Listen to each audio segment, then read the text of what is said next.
Today we're going to be compression testing the new FD and seeing what the numbers come back as far as the compression that it has. Seriously, I just had it. One of the most frustrating and nerve-wracking things about importing an FD RX-7 is you can't compression test it to see if the motor's good before bringing it over.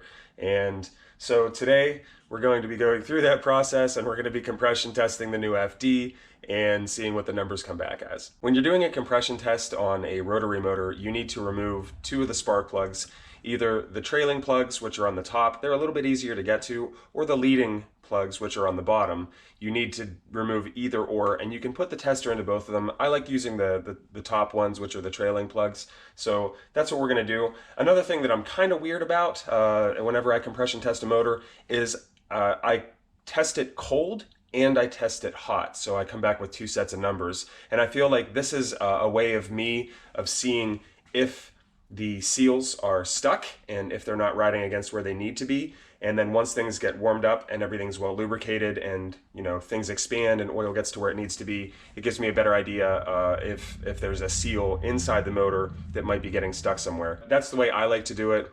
I'm a little bit more OCD than a lot of people.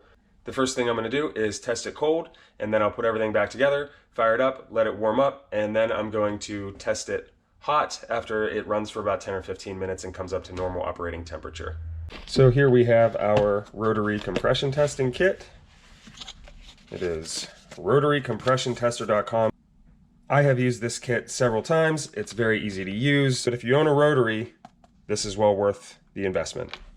Here we are on the left side of the motor. The spark plugs are located on the underside of this intake down in here. And if you look down and see that little blue spark plug wire, okay, that's the trailing on the rear side, and then there's a blue wire down in through there, and that is the trailing on the front side for the front rotor. So we're going to pull those two out, and then we're going to pull the ignition and fuel pump fuse so that we're cranking this thing over and it doesn't actually try to start, and we don't want fuel flowing and we don't want it throwing spark whenever we're running our tests, so we're going to pull those out.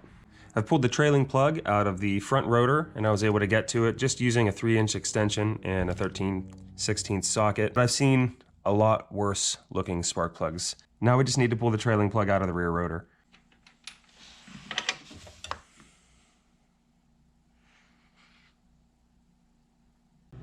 Now that we have our spark plugs removed, we want to remove the EGI main relay, which is the electronic gasoline injection main relay, which is this guy right here.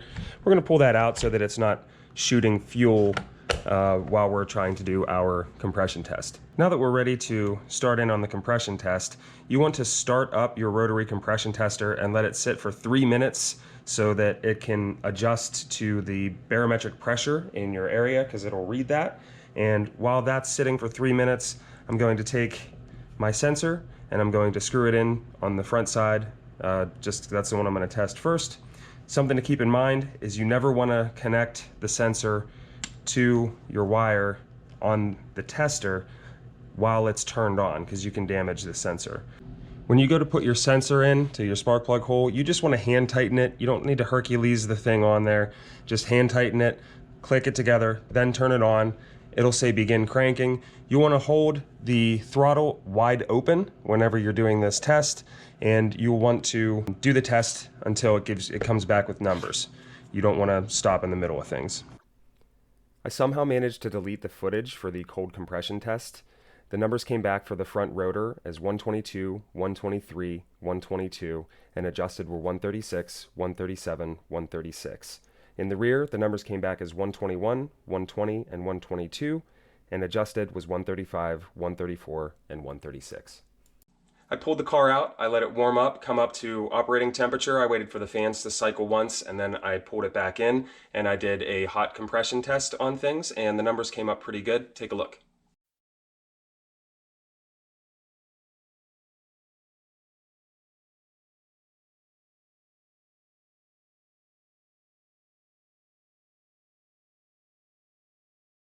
From the Mazda factory service manual for an FD3S.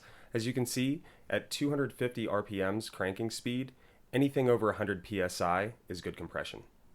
So with numbers like that, I'm happy with those. Those are good compression numbers, and I'm excited to take this thing out for a test drive whenever I have the opportunity. Thank you very much for watching. Don't forget to like and subscribe, and we'll see you in the next one.